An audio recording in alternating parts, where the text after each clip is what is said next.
No vídeo de hoje, uma entrevista com o Goku. Não, com o Bob Esponja. Não, com o Wendel Bezerra. Roda a vinheta. Glória, é você? Pelo jeito vamos ter problemas. Eu sou o General Espartano. League of... Tem bala de caramelo aí? Maneiro. Bom, gente, o bate-papo hoje é com o Wendel Bezerra. Você já conhece o Wendel, esse é o Wendel. Essa piada é velha já, né? Oi, eu sou o Wendel. Oi, eu sou o Wendel. Oi, eu sou o Wendel. Oi, eu sou o Wendel. Oi, eu sou o Wendel. Oi, eu sou o Wendel. Oi, eu sou o Wendel. Oi, eu sou o Wendel. E aí, Wendel, tranquilo? Tudo ótimo, Tudo bom? graças a Deus. Eu vi você falando outro dia no seu canal, aliás, assine o canal dele, que é muito bom. Boa. E vi você falando a questão de substituição, que acontece, são coisas que acontecem Sim. no nosso meio. E até você falou, por mim, eu sempre iria fazer o Bob Esponja e tudo, mas são coisas que não estão no nosso controle, né? Exato. Você tem como é que é a sua relação com os personagens? Você se apaixona pelos personagens? A maioria deles, a maioria. Eu estava conversando ontem com uma estudante e eu estava falando um pouco disso, assim, dessa paixão que eu tenho mesmo. E mesmo que eu faça o vilão, eu torço por ele. Eu acabo encarnando um pouco aquilo. E eu tenho um certo ciúme, assim. Eu ficaria muito, muito chateado de se um dia perder algum desses personagens fixos que eu já faço há anos. Mas ao mesmo tempo eu sei que a gente corre esse risco, porque às vezes muda alguém lá na diretoria da empresa e o cara entra numas de que não, tem que mudar tudo, vamos fazer uma nova roupagem, e aí da noite pro dia pode acabar. Tem um personagem que eu faço, que eu fiz ele no Liga da Justiça, é um herói, tá? O Capitão Átomo, né? No original, esse Capitão Átomo, ele aparece no seriado e depois em 2 longas animados.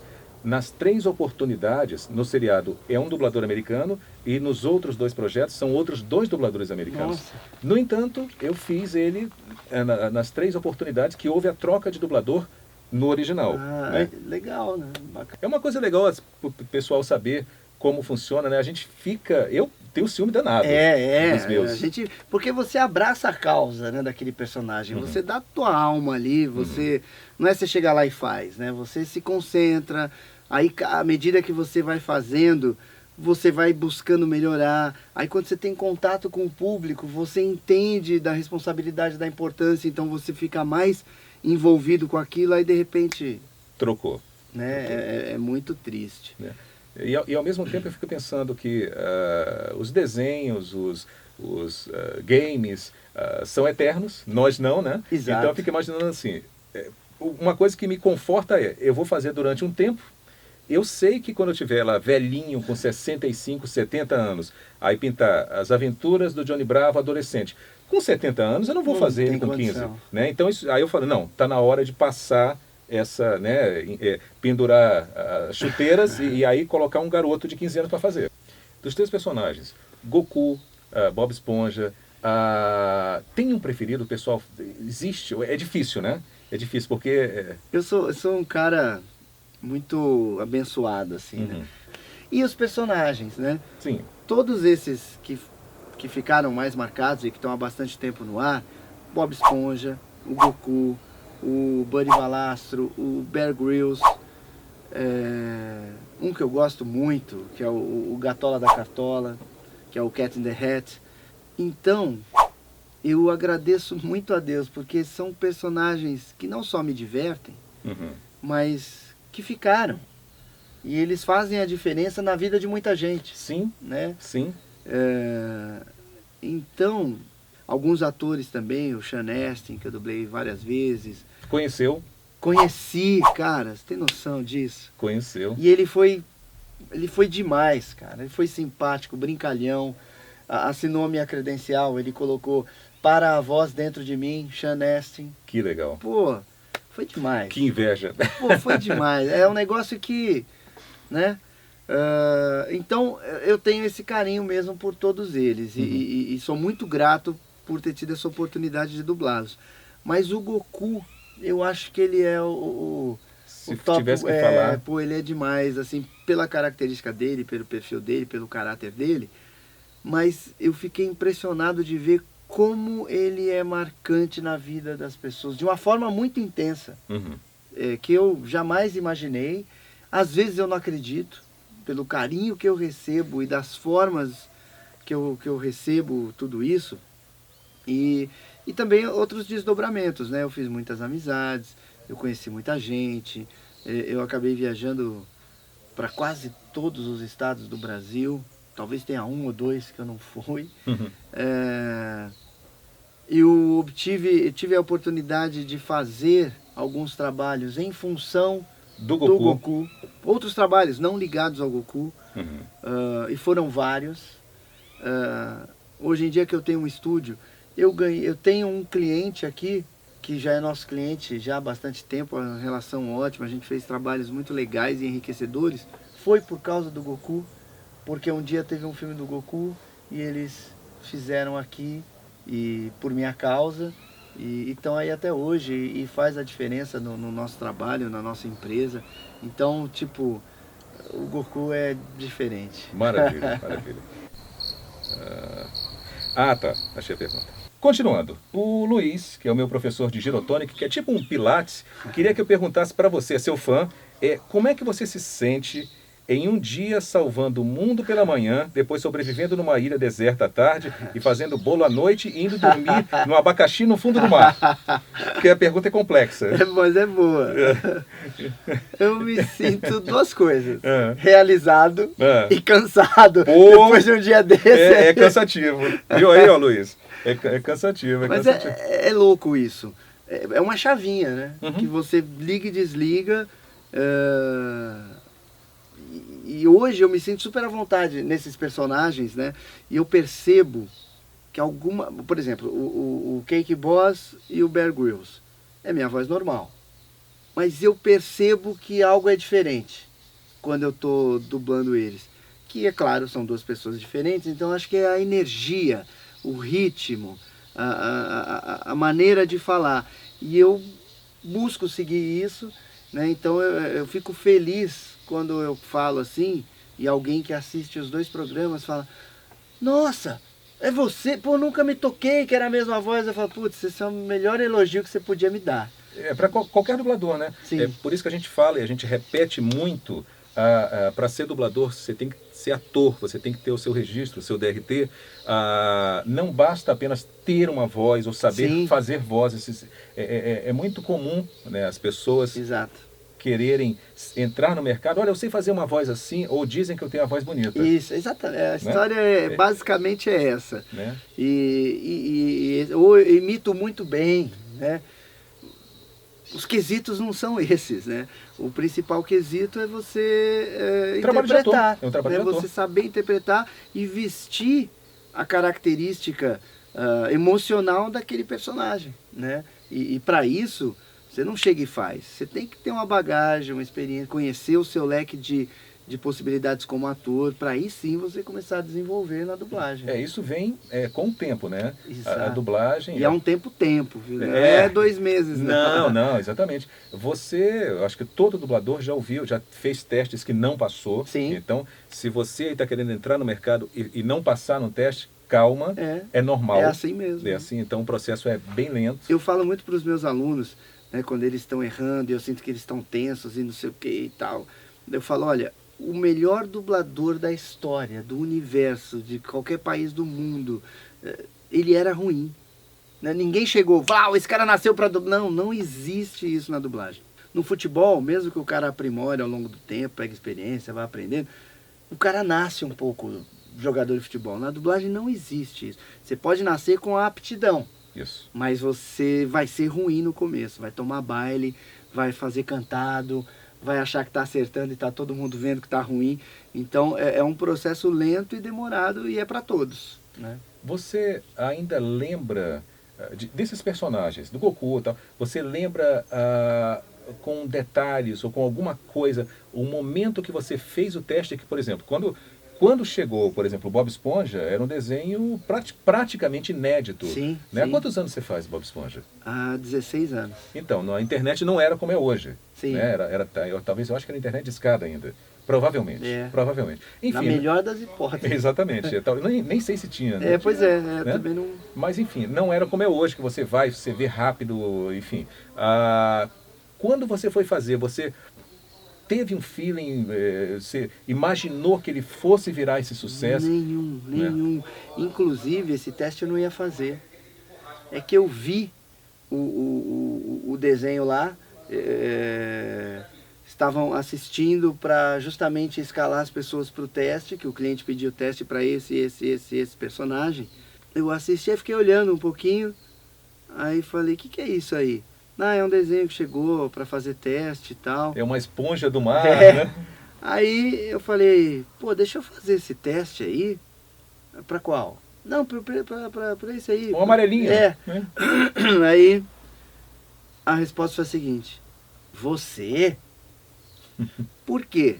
Eu tinha uns 25 anos, mais ou menos, e eu só dublava os mocinhos. Os galanzinhos, Eu dublava os galanzinhos, os bonzinhos, os legaizinhos, os heróizinhos. Então, tipo, como assim? Com essa voz, né, de caricata. Falei, pô, deixa eu fazer. Aí fui fazer o teste. E eu nunca tinha feito, nunca fiz a voz do Bob Esponja antes. Foi ali naquele momento? Foi ali naquele momento. E aí, normalmente a gente entra para fazer o teste, normalmente é meio rápido, né? Sim. Você entra, ensaia normal, faz o teste e vai embora. Mas como eu tinha pedido, eu falei, pô, eu tenho que fazer bem isso aqui. Então eu demorei um pouco, eu fiquei ouvindo, deixa eu ouvir de novo, deixa eu ouvir de novo, deixa eu ouvir de novo. Aí eu fiquei tentando, fiquei buscando, aí uma hora saiu um negócio meio parecido, falei, pô, vou tentar ir nessa aqui. Aí peguei o teste, veio um tempo depois, veio a resposta, veio lá o nome, né? Aí, se você assistir assim, as primeiras temporadas, a voz é uma. Hoje a voz é outra. Porque ao longo do... Eu tentava imitar demais, eu estava meio preso. Ao longo do tempo, eu fui achando uma maneira de falar, uma musicalidade, a voz mudou um pouquinho, porque aí eu coloquei numa região onde eu podia cobrir todas as nuances do personagem. Eu podia gritar, sussurrar, cantar, enfim, fazer o que fosse com aquela voz, sem perder o tipo. Então, mas para mim, exatamente, pra gente, era uma série como outra qualquer, como essas que a gente vem, faz e somem, né? Acontece também. Quando eu fiz o Johnny Bravo, quando teve teste pro Johnny, eu não estava escalado. Né? O Hércules, me viu passando e falou, faltou um dublador, eu tenho que mandar 3 vozes. Olha. Vem fazer. Não, vem fazer. É um desenho chamado Johnny Bravo. Aí eu acho que foi eu, Ricardo Schnetzer e Maurício Berger que fizemos na época. Eu passei. E também no começo eu estava meio apavorado. Sim. Porque eu não sabia qual era a voz dele, até que eu achei depois que virou a voz. Mesma coisa. Você começa a entender o personagem de verdade, né? Isso. E o Goku? Você lembra alguma coisa da história? Lembro. Aí o Goku já foi completamente diferente. Me puseram no teste, eu cheguei correndo, fiz em 3, 5 minutinhos e fui embora. Né? Eu não sabia o que era, eu não conhecia Dragon Ball, eu não sabia nada. Eu entrei, fiz e fui embora. E aí um dia veio a resposta, você passou naquele teste. Beleza, legal. Aí comecei a dublar e aí eu já dublando que eu soube o que era a série, que tinha o Dragon Ball antes do Dragon Ball Z, que as pessoas adoravam, que as batalhas tinham que ser feitas de tal jeito, que tal palavra era assim que se pronunciava. Então eu fui entendendo. Mas beleza, fui entendendo. Aí, um dia teve um evento em São Paulo, na Liberdade, né, que é um celeiro da comunidade japonesa em São Paulo. Aliás, é a maior comunidade japonesa fora do Japão. Fui lá no evento com um monte de dublador, fomos umas 15, 20 pessoas. Subimos no palco, aí o pessoal, não sei o que, fulano.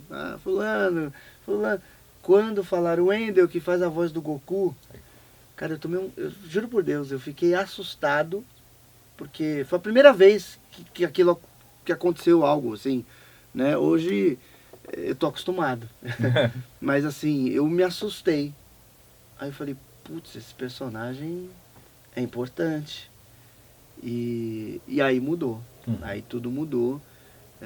Eu fui pesquisar, eu fui entender, e isso me ajudou muito, né, a construir o personagem. E aí até que ele morre, num episódio lá ele morre, eu falei, não acredito, cara.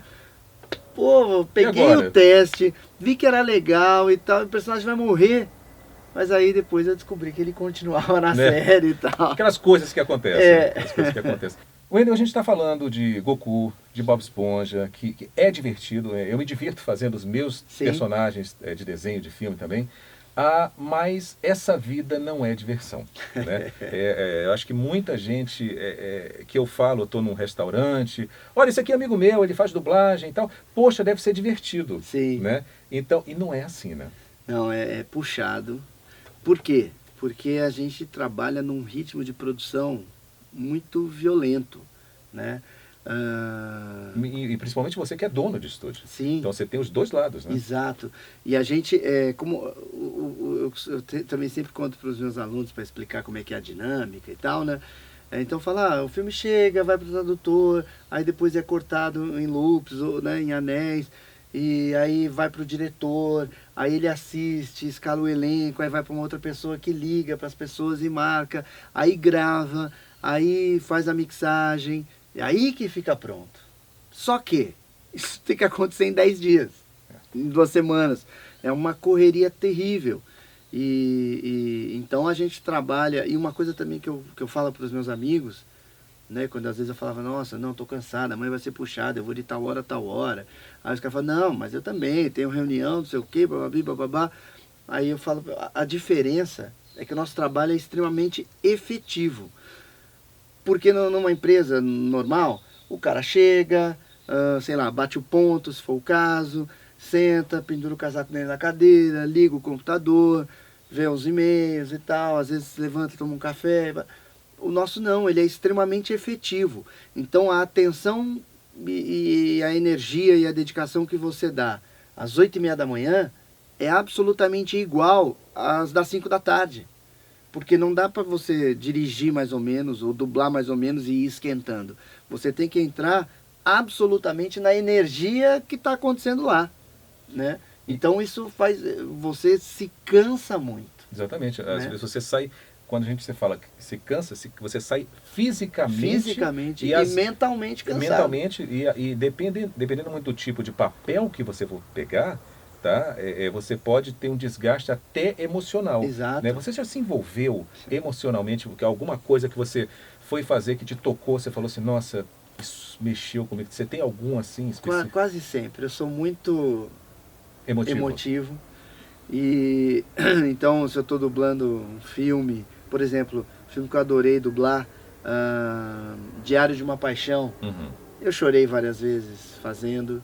Eu dublei o filme chamado Apaixonados, alguma coisa assim, que eu fiz o Ryan Phillip, que ele é apaixonado por uma menina, só que ele tem AIDS. Então ele é grosseiro com ela, só que ninguém sabe disso no filme. Até a hora que tem um diálogo que vai não crescendo, e aí ela pergunta, pô, mas por que isso? Por que isso? Por que isso? E tal, blá. Até uma hora que ele fala, porque eu te amo, cara. Por isso que eu sou assim, por isso que eu não sei o quê. Ela, mas qual é o problema? E aí ele conta. Eu chorei, me emocionei, dublando o Cake Boss, quando a mãe dele fica doente e ela fica com uma doença dessas que não tem cura. E aí ele falando dela, ele se emocionou, e eu me emocionei também, porque eu acabei pensando... Na sua mãe, não, pois é. E você conheceu ele, né? Eu penso na minha mãe não tem problema nenhum. Sim. Mas ela é muito a minha referência, assim, sim. como pessoa. Então, putz, eu me emocionei junto ali, porque você tem que se envolver. Sim. Né? Senão é uma leitura fria, sem sentimento, sem... Exato. Você... Da mesma forma que eu rio. Eu morro de rir fazendo determinados trabalhos, né? Então, aí eu choro também. E eu acho que isso me ajuda a passar... Exatamente. Tanto que outro dia alguém escreveu para mim, não sei se foi, acho que foi na minha fanpage, justamente isso. Eu sozinho ali lendo, fiquei contente. que ele falou, pô, eu assisti o episódio que a mãe dele fica doente, pô, você passou uma emoção e não sei o que, eu falei, pô, que bacana, fiquei contente. E do outro lado também, que ainda tocando nessa parte do trabalho é só diversão, é uma correria muito grande, às vezes nós não respondemos você no Face, porque estamos loucamente de um lado para o outro, inúmeras vezes, tenho certeza que você também, eu e todos os dubladores, em alguns momentos da vida você está com um problema pessoal e você sai de casa e você tem que fazer uma comédia. Exato. Então você está entrando no e palco... tem que fazer com verdade. Com verdade, entendeu? Então você é o médico que vai fazer uma cirurgia. Você pega os seus problemas, guarda na gaveta e você vai, no nosso caso, como se estivesse entrando no palco, nosso microfone ali, e você faz. É exatamente isso. Você faz. Eu também brinco muito com a história com duas histórias. Uma, o Newton da Mata, né, que fazia o Bruce Willis. Ele dublou o Dustin Hoffman no Rayman. Então, imagino que o Dustin Hoffman ficou meses trabalhando aquele personagem. Autista. Como ele anda, como ele fala, como fica o pescoço, como se mexe, como não sei o quê. Deve ter tido um coach para ajudá-lo, dependendo da cena, da dificuldade. Silêncio no set, o cara tá ali se concentrando. Aí chega o da Mata às 8h30 da manhã, o diretor chega, ó, você vai fazer um autista, é o Dustin Hoffman, ele ganhou o Oscar com esse trabalho, e começa no anel 19, passando. Então, tudo aquilo que o Dustin Hoffman criou e teve um baita esforço, dificuldade e trabalho longo para criar, o cara tem que fazer em 4 horas, tem que fazer tudo. Nós não, só para vocês entenderem, nós não temos um tempo de ensaio, nós não levamos o texto para casa como no teatro para ensaiar e durante meses de ensaio, não existe isso. Na dublagem o ensaio é feito dentro do estúdio, minutos antes de gravar a cena. Então você tem que ter, né, isso também que eu acho que demora um pouco as pessoas que estão começando, né, você tem que ter ritmo. Exato, né, pegar essa percepção e agilidade, né, para executar. Lembrando que o prazo para entrega é apertado. Exato. Você não tem meses para gravar um filme. Você tem dias para gravar, mixar, revisar e entregar.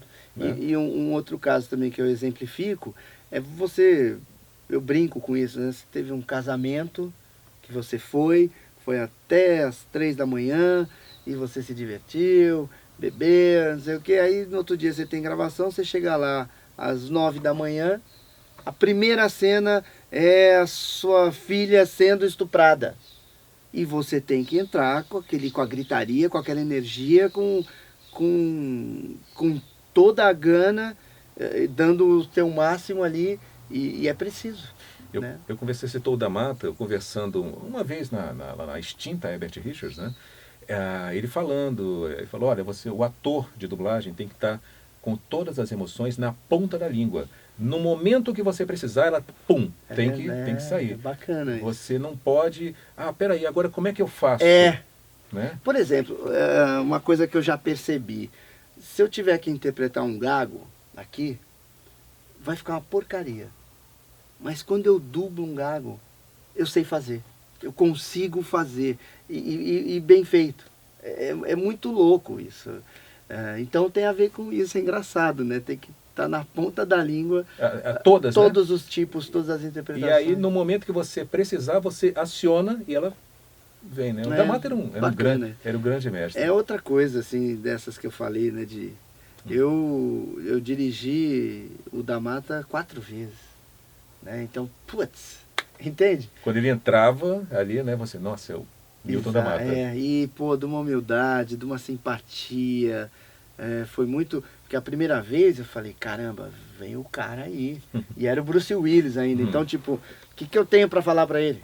A não ser contar a história, né? É uma comédia assim, essa. Né? Mas ele foi super solícito. E aí, ao longo da escala, eu fui percebendo. E aí, pude ser o diretor que eu sou com qualquer pessoa. Né? Então, foi muito... E isso só aconteceu porque ele foi generoso. Né? Então, foi muito legal. Mas eu acho que a pessoa só tem a ganhar. Claro. Dessa forma. Eu acho que você está na bancada, mas você não pode esquecer que tem uma pessoa ali que conhece todo o projeto, e está dirigindo você e está ali para te ajudar. Te ajudar. Exatamente. E às vezes até ele puxa um pouquinho mais, aperta um pouquinho mais, porque sabe que você vai sair bem. Né? Exato. Às vezes você está um pouco, ou com alguma coisa, você está um pouco desconcentrado, Sim. você não pegou bem qual é a do ator, do personagem. Olha, ele não é assim. Então eu acho que você tem que sempre prestar atenção. Você só cresce assim. Sim, você verdade, só cresce assim. verdade, perfeito. É isso. Bom, queria agradecer aqui. Foi mais longo do que eu imaginava, mas foi maravilhoso. Para mim foi mais curto. Pronto, tocou aqui. Pronto, vamos lá. Para mim foi mais curto do que eu gostaria, porque realmente tá um bate-papo legal. Sim, com certeza. Gente, esse aqui foi o Wendel Bezerra, você já conhece, mas enfim, sempre tá aí. Quando quiser, apareça no Rio, lá para eu tô devendo. Pra gente passear. Gente, prazer enorme, muito bacana. O Ricardo Juarez foi extremamente bacana, gentil, e tá fazendo um esforço, né? Teve que vir a São Paulo para a gente bater esse papo. Então, muito obrigado. Que isso. Tô muito contente mesmo de coração e espero estar aqui nesse canal mais vezes. Maravilha. Está sempre convidado. Obrigado. Valeu, gente. Valeu, Wendel. Valeu, galera da Unidub. Até a próxima. Um abraço. Maneiro.